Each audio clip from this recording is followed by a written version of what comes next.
হৈমর দুর্গতিতে দুঃখ করিব কি, তাহার কাছে আমার মাথা হেঁট হইয়া গেল। সেদিন দেখিলাম শরৎ প্রভাতের আকাশের মতো তাহার চোখের সেই সরল উদাস দৃষ্টি একটা কি সংশয় ম্লান হইয়া গেছে। ভীত হরিণীর মতো সে আমার মুখের দিকে চাহিল, ভাবিল আমি ইহাদিগকে চিনি না। সেদিন একখানা শৌখিন বাঁধাই করা ইংরাজি কবিতার বই তাহার জন্য কিনিয়া আনিয়াছিলাম।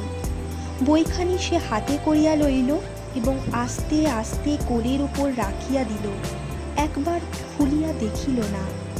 আমি তাহার হাতখানি তুলিয়া ধরিয়া বলিলাম, হৈম, আমার উপর রাগ করিও না, আমি তোমার সত্যে কখনো আঘাত করিব না, আমি যে তোমার সত্যের বাঁধনে বাঁধা। হৈম কিছুই না বলিয়া একটুখানি হাসিল। সে হাসি বিধাতা যাহাকে দিয়াছেন তাহার কোনো কথা বলিবার দরকার নাই। পিতার আর্থিক উন্নতির পর হইতে দেবতার অনুগ্রহকে স্থায়ী করিবার জন্য নূতন উৎসাহে আমাদের বাড়িতে পূজা অর্চনা চলিতেছে। এ পর্যন্ত সে সমস্ত ক্রিয়াকর্মে বাড়ির বধূকে ডাক পড়ে নাই। নতুন বধূর প্রতি একদিন পূজা সাজাইবার আদেশ হইল। সে বলিল, মা, বলিয়া দাও কি করিতে হইবে। ইহাকে কাহারও মাথায় আকাশ ভাঙিয়া পড়িবার কথা নয়, কারণ সকলেরই জানা ছিল মাতৃহীন প্রবাসে কন্যা মানুষ, কিন্তু কেবলমাত্র হৈমকে লজ্জিত করাই এই আদেশের হেতু। সকলেই গালে হাত দিয়া বলিল, ও মা, এ কি কাণ্ড, এ কোন নাস্তিকের ঘরের মেয়ে, এবার এ সংসার হইতে লক্ষ্মী ছাড়িল, আর দেরি নাই। এই উপলক্ষে হৈমর বাপের উদ্দেশ্যে যাহা না বলিবার তাহা বলা হইল। যখন হইতে কটু কথার হাওয়া দিয়াছে, হৈম একেবারে চুপ করিয়া সমস্ত সহ্য করিয়াছে।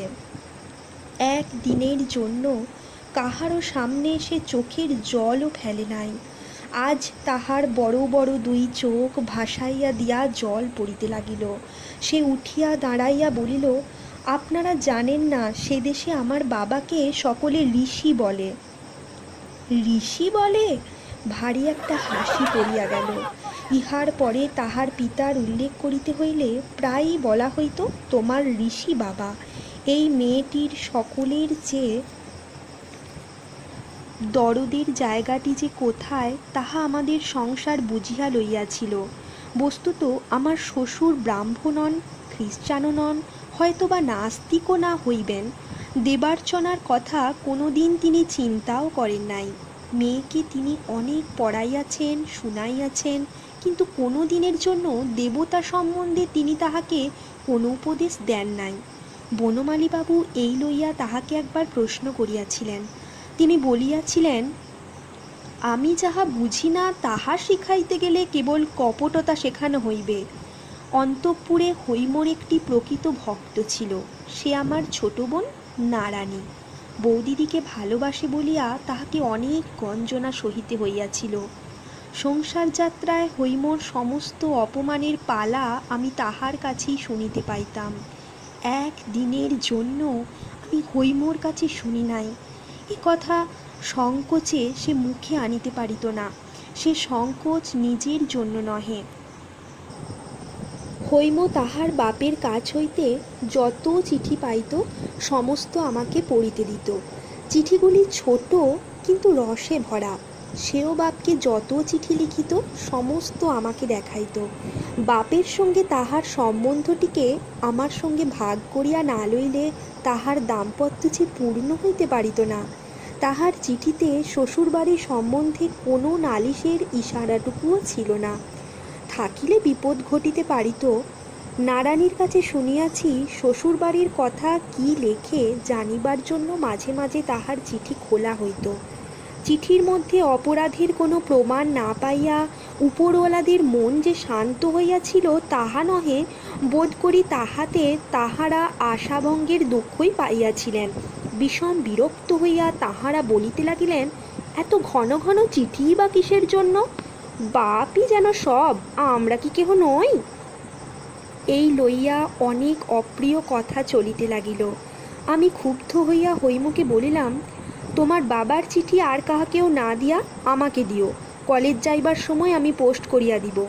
হৈম বিস্মিত হইয়া জিজ্ঞাসা করিল, কেন? আমি লজ্জায় তাহার উত্তর দিলাম না। বাড়িতে এখন সকলে বলিতে আরম্ভ করিল, এইবার অপুর মাথা খাওয়া হইল, বিয়ে ডিগ্রি শিখেই তোলা রহিল, ছেলেরই বা দোষ কি? সে তো বটেই, দোষ সমস্তই হৈমর। তাহার দোষ যে তাহার বয়স 17, তাহার দোষ যে আমি তাহাকে ভালোবাসি, তাহার দোষ যে বিধাতার এই বিধি। তাই আমার হৃদয়ের রন্ধ্রে রন্ধ্রে সমস্ত আকাশ আজ বাঁশি বাজাইতেছে। বিএ ডিগ্রি অকাতর চিত্তে আমি চুলোই দিতে পারিতাম, কিন্তু হৈমর কল্যাণ পণ করিলাম পাশ করিবই, এবং ভালো করিয়াই পাশ করিব। এ পণ রক্ষা করা আমার সে অবস্থায় যে সম্ভবপর বোধ হইয়াছিল, তাহার দুইটি কারণ ছিল। এক তো হৈমর ভালোবাসার মধ্যে এমন একটি আকাশের বিস্তার ছিল যে সংকীর্ণ আসক্তির মধ্যে সে মনকে জড়াইয়া রাখিত না। সেই ভালোবাসার চারিদিকে ভারী একটি স্বাস্থ্যকর হাওয়া বহিত। দ্বিতীয়, পরীক্ষার জন্য যে বইগুলি পড়ার প্রয়োজন, তাহা হৈমর সঙ্গে একত্রে মিলিয়া পড়া অসম্ভব ছিল না। পরীক্ষা পাশের উদ্যোগে কোমর বাঁধিয়া লাগিলাম। একদিন রবিবার মধ্যাহ্নে বাহিরের ঘরে বসিয়া মার্টিনোর চরিত্রতত্ত্ব বইখানার বিশেষ বিশেষ লাইনের মধ্যে পথগুলো ফাড়িয়া ফেলিয়া নীল পেন্সিলের নাগল চালাইতেছিলাম। এমন সময় বাহিরের দিকে হঠাৎ আমার চোখ পড়িল। আমার ঘরের সম্মুখে আঙিনার উত্তর দিকে অন্তঃপুরে উঠিবার একটা সিঁড়ি, তাহারই গায়ে গায়ে মাঝে মাঝে গড়াত দেওয়া একটা জানালা। দেখি তাহারই একটি জানালায় হৈম চুপ করিয়া বসিয়া পশ্চিম এর দিকে চাহিয়া। সেদিকে মল্লিক বাড়িদের বাগানে কাঞ্চন গাছ গোলাপি ফুলে আচ্ছন্ন। আমার বুকে ধক করিয়া একটা ধাক্কা দিল। মনের মধ্যে একটা অনাবধানতার আবরণ ছিঁড়িয়া পড়িয়া গেল। এই নিঃশব্দ গভীর বেদনার রূপটি আমি এতদিন এমন স্পষ্ট করিয়া দেখি নাই।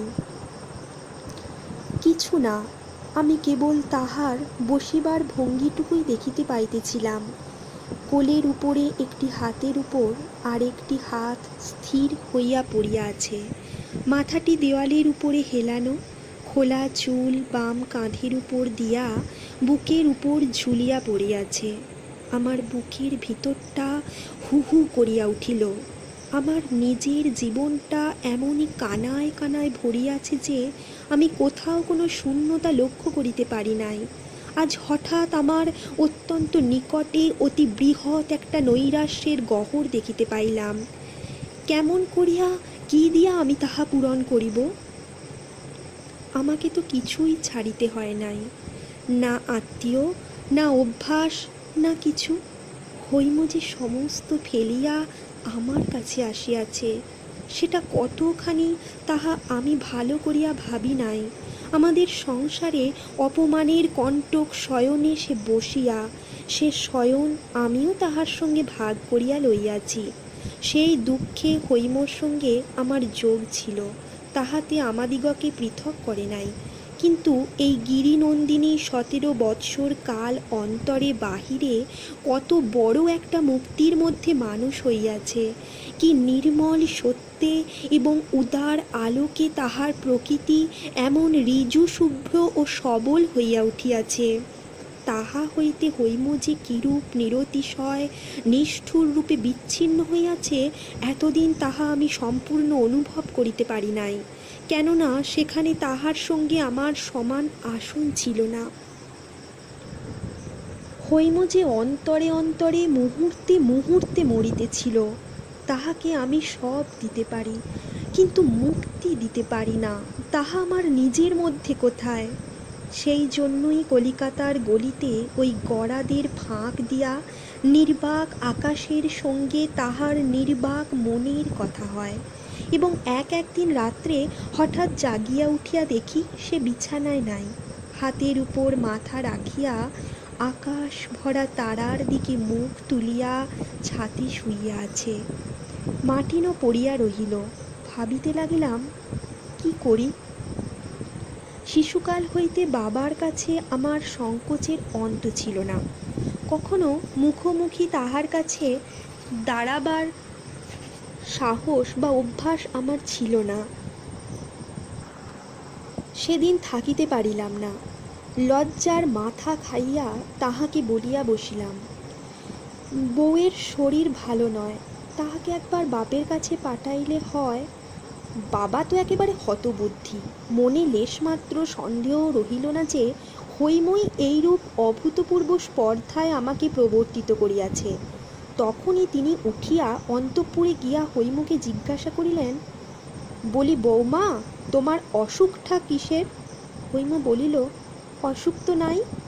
বাবা ভাবিলেন এই উত্তরটা তেজ দেখাইবার জন্য, কিন্তু হৈমর শরীরও যে দিনে দিনে শুকিয়া যাইতেছিল তাহা আমরা প্রতিদিনের অভ্যাস বশতই বুঝি নাই।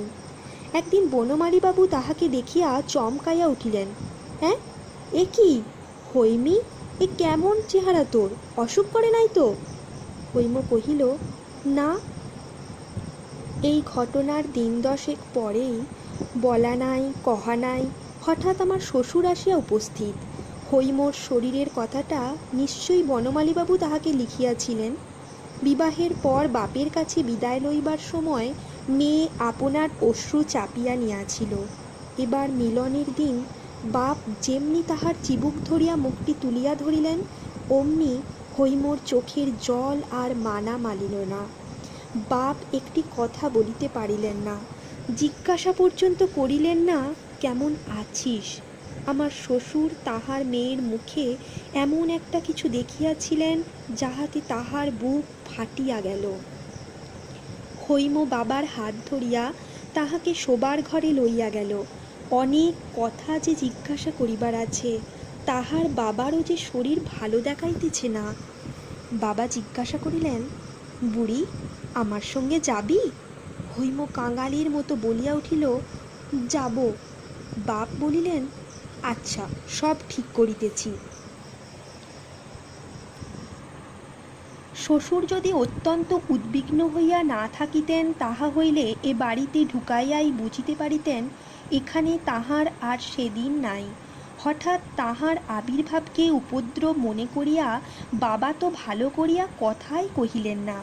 আমার শ্বশুরের মনে ছিল তাহার বেয়াই একদা তাহাকে বার করিয়া আশ্বাস দিয়াছিলেন যে যখন তাহার খুশি মেয়েকে তিনি বাড়ি লইয়া যাইতে পারিবেন। এ সত্যের অন্যথা হইতে পারে, সে কথা তিনি মনেও আনিতে পারেন নাই। বাবা তামাক টানিতে টানিতে বলিলেন, বেহাই, আমি তো কিছু বলিতে পারি না, একবার তাহলে বাড়ির মধ্যের উপর বরাত দেওয়ার অর্থ কি আমার জানা ছিল। বুঝিলাম কিছু হইবে না, কিছু হইলও না। বৌমার শরীর ভালো নাই, এত অন্যায় অপবাদ। শ্বশুরমশায় স্বয়ং একজন ভালো ডাক্তার আনিয়া পরীক্ষা করাইলেন। ডাক্তার বলিলেন, বায়ু পরিবর্তন আবশ্যক, নহিলে হঠাৎ একটা শক্ত ব্যামো হইতে পারে। বাবা হাসিয়া করিলেন, হঠাৎ একটা শক্ত ব্যামো তো সকলেরই হইতে পারে, এটা কি আবার একটা কথা? আমার শ্বশুর কহিলেন, জানেন তো উনি একজন প্রসিদ্ধ ডাক্তার, উহার কথা কি? বাবা কহিলেন, অমন ঢের ডাক্তার দেখিয়াছি, দক্ষিণার জোরে সকল পণ্ডিতেরই কাছে সব বিধান মেলে এবং সকল ডাক্তারেরই কাছে সব রোগের সার্টিফিকেট পাওয়া যায়। এই কথাটা শুনিয়া আমার শ্বশুর একেবারে স্তব্ধ হইয়া গেলেন। হৈম বুঝিল তাহার বাবার প্রস্তাব অপমানের সহিত অগ্রাহ্য হইয়াছে। তাহার মন একেবারে কাঠ হইয়া গেল। আমি আর সহিতে পারিলাম না। বাবার কাছে গিয়া বলিলাম, হৈমকে আমি লইয়া যাইব। বাবা গর্জিয়া উঠিলেন, বটে রে, ইত্যাদি ইত্যাদি।